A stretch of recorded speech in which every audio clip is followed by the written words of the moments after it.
Marco, seringkali dipanggil Yuyu. Apa kabarnya semua?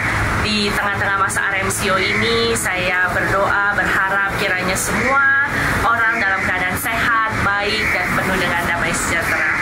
Saya bersyukur hari ini saya boleh diberikan kesempatan untuk membagikan sedikit sharing firman Tuhan yang saya ambil dari Hakim-Hakim pasal 6 sampai 8. Kenapa Hakim-Hakim 6 sampai 8? Sebab pada masa-masa ini saya juga diberikan kesempatan untuk mengajar bersama grup Sunday School dalam kitab Hakim-Hakim. Jadi saya mengambil masa ini untuk merenungkan kitab Hakim-Hakim lebih dalam lagi.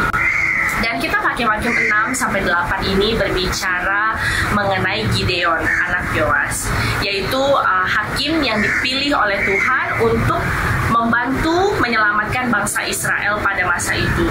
Jadi kalau kita membaca dari Hakim-Hakim 6 sampai yang ke-8, pada masa itu bangsa Midian menguasai setiap tanah di sana, dan mereka mengambil setiap ternak, mengambil setiap tanah, sampai bangsa Israel kekurangan makanan. Nah, pada masa itu apa yang bangsa Israel lakukan? Mereka sangat jahat pada masa itu. Mereka sudah menyembah allah-allah lain. Tetapi ketika mereka dalam masa kesusahan, yang mereka lakukan adalah mereka cry out to the Lord. Mereka berdoa, mereka menangis bersama Tuhan atas apa yang mereka hadapi. Ketika saya membaca ayatnya ini,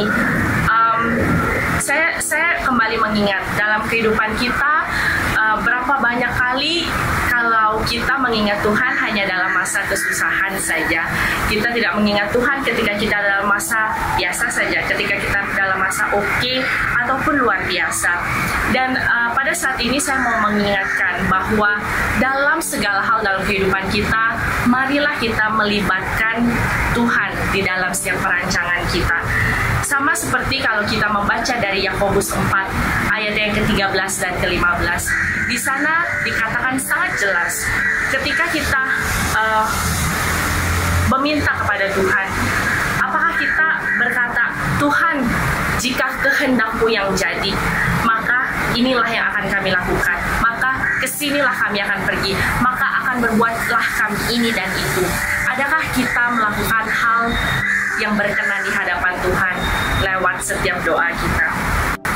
Dan ketika kita melanjutkan bacaan itu di Hakim-Hakim yang ke-6, ada sesuatu yang unik di sana, bahwa Gideon meminta tanda daripada Tuhan. Yang kedua adalah tanda-tanda dari Tuhan. Dan ketika kalau kita baca di Alkitab, banyak sekali cerita di Alkitab yang dimana kita meminta tanda daripada Tuhan. Jadi ketika kita sudah berdoa, kita menyampaikan pergumulan kita sama Tuhan, kita boleh meminta tanda-tanda daripada Tuhan. Dan tanda-tanda Tuhan itu sangat nyata, dan itu hanya antara kamu dengan Tuhan, between you and God. Dan kamu akan tahu bahwa itu adalah tanda-tanda dari Tuhan. Sama seperti Gideon, ketika malaikat Tuhan datang dan berkata, Gideon, pimpinlah bangsa Israel dari penguasaan bangsa Midian, keluar dari penguasaan bangsa Midian. Kemudian apa yang Gideon kata? Tuhan, dia tidak percaya, ya kan? Dia sangsi, dia tidak pasti apakah itu Tuhan. Lepas itu dia berkata, oke, bolehkah engkau memberikan saya masa? Saya akan membuat roti dan juga mengambil persembahan untuk Tuhan. Lepas itu malaikat Tuhan itu berkata, saya akan tunggu sampai kamu kembali. Lepas itu dia olah semuanya, roti bersama lembu itu, dia bawa keluar dan dia persembahkan. Dan pada masa itu betul-betul persembahan itu diterima sama Tuhan. Yang itu membuat Gideon yakin bahwa itu adalah Tuhan, bahwa Tuhan yang mengutus dia untuk memimpin bangsa Israel. Kalau kita telusuri lagi ayat pasal yang ke-7, ketika Gideon mau memimpin bangsa Israel dari cengkeraman bangsa Midian, dia juga meminta tanda kepada Tuhan, di mana segunting bulu domba itu diletakkan di satu padang. Kalau segunting bulu domba itu basah, yang lain tanah kering, berarti itu tanda dari Tuhan bahwa dia yang harus memimpin. Dan terjadilah demikian. Bahkan Gideon sebetulnya sangsi lagi, tidak pasti lagi apakah itu betul-betul Tuhan. Dan dia meminta lagi kepada Tuhan, 1 hari lagi Tuhan buktikan bahwa sekeping bulu domba itu basah, tanah yang lain kering, dan terjadilah demikian. Sampai akhirnya Gideon pasti bahwa dia yang diutus Tuhan untuk memimpin bangsa Israel. Bagaimana dengan kehidupan kita pada hari ini? Ketika kita sudah berdoa, kita meminta tanda, apakah kita betul-betul tahu pasti bahwa itulah yang Tuhan katakan kepada kita? Dan meminta tanda tidak pernah salah. Itu adalah sesuatu yang alkitabiah. Nah, ketika kita menunggu tanda dari Tuhan, atau ketika kita sudah mendapat tanda dari Tuhan, apa yang seterusnya kita harus buat? Yang ketiga adalah kita lakukan. Lakukan saja apa yang sedang kamu lakukan, atau lakukan saja apa tanda-tanda yang sudah kamu dapat daripada Tuhan. Ditulis di sini juga di dalam Amsal 21 ayat yang ketiga, bahwa melakukan kebenaran dan keadilan lebih dikenan Tuhan daripada korban. Jadi yang bermaksud adalah lakukan segala sesuatu di dalam kebenaran firman Tuhan. Lakukan sesuatu yang adil di hadapan Tuhan, yang kudus di hadapan Tuhan. Jadi tidak perlu sampai kita takut, atau tidak perlu kita sampai tidak pasti apa yang kita lakukan. Tapi lakukan yang benar dan adil di hadapan Tuhan. Jadi saudara-saudari semua, apa pergumulan kita di masa-masa RFCO ini? Saya pasti kita semua bergumul di dalam setiap kehidupan kita. Adakah itu pekerjaan? Adakah itu keluarga? Adakah itu finansial?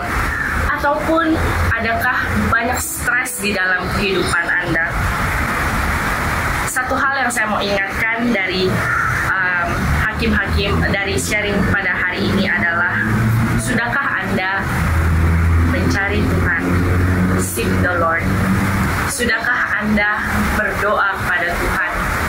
Sudahkah Anda meminta tanda daripada Tuhan? Dan sudahkah Anda lakukan yang terbaik di hadapan Tuhan? Sebelum kita mengakhiri sharing firman Tuhan pada hari ini, mari saya mau menjemput semua saudara-saudari terkasih di dalam Kristus untuk kita tunduk dan kita berdoa. Bapa kami di dalam surga, kami mengucap syukur Tuhan untuk setiap hari-hari dalam kehidupan kami yang Engkau pelihara ya Tuhan. Engkau sangat baik, sungguh amat baik. Tuhan, Bapa, kami mau menyerahkan setiap pergumulan yang kami ada Tuhan pada masa ini ke hadapan-Mu ya Tuhan. Tuhan, berikan tangan-Mu ya Tuhan untuk menolong setiap kami ya Tuhan. Berikan tangan-Mu Tuhan untuk menopang kami ya Tuhan, sehingga kami tetap teguh di dalam Engkau ya Tuhan. Dan juga Tuhan, terobos ya Tuhan segala sesuatu yang kami perlukan ya Tuhan, segala sesuatu yang kami harapkan ya Tuhan. Dan biar kiranya segala sesuatu yang terjadi di dalam kehidupan kami Tuhan tidak luput dari mata-Mu Tuhan, dari rencana-Mu Tuhan.